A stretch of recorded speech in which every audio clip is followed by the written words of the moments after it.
Global markets. We really do have an entire global market, and it depends what you're doing. But when you import goods, buy, they're widely available in one country, they may not simply be available in another. So the best way to get them is you import them into the country.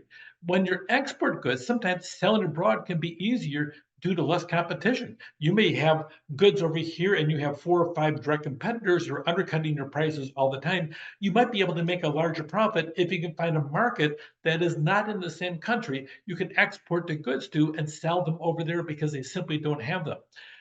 Exports generate about 9 million jobs in the United States, and they represent 12% of our entire GDP. So it depends what you're doing. Over here at Funko Pop, a lot of toys. They're not really very lifelike, okay, but that hasn't stopped the big-headed figurines from making a global sensation.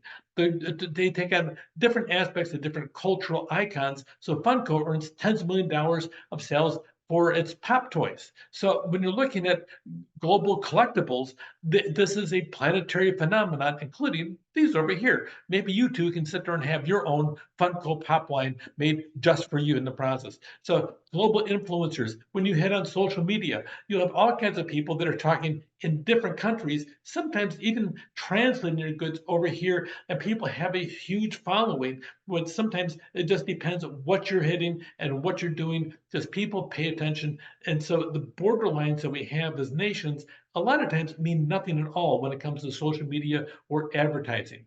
We have a thing called the balance of trade. A trade surplus is when the value of a country's exports exceeds that of its imports. Okay, that would be a trade surplus. That is not the case here.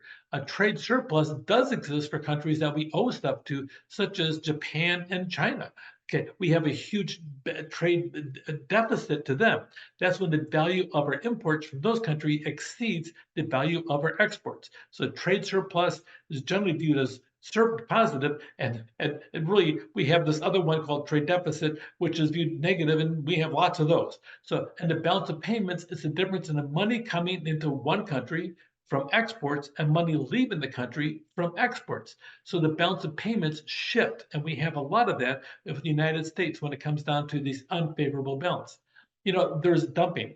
I live in the city of Mission Viejo in Orange County. It was a lot of the whole city was built back in the 80s, and we exported a lot of pipe that was made and dumped here, which means that the products actually were selling lower here in the United States than they were in China all by themselves. As a result of that, we had a lot of cheap pipes installed in houses. So right about now, we have a lot of houses where the cheap galvanized pipe that we bought from China that was dumping them here in our market, now the pipes leak on a regular basis. So a major industry in Orange County is actually replacing all the pipes in the house with plastic pipes to get rid of the old galvanized pipe, which was dumped here in China.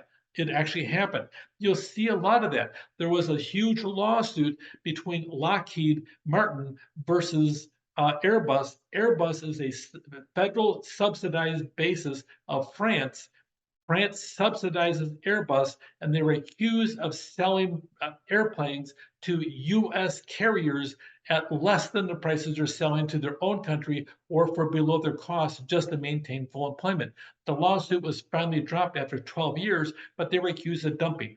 Dumping is a serious thing. A lot of times you're doing that as a nation trying to sit down there and take over another market in another countries. Some of your largest exporting nations, you'll see over here, the US is right up there in blue, and you'll see really Canada and Mexico. You'll see a lot over in China as well. So they're huge when it comes to exporting. The world is smaller. Now we can find out, we can trace who buys the food from toys or goods, and maybe even you can transfer and sell a good virus or two in the process of keeping up with the global markets, with the world that we have today. Take care.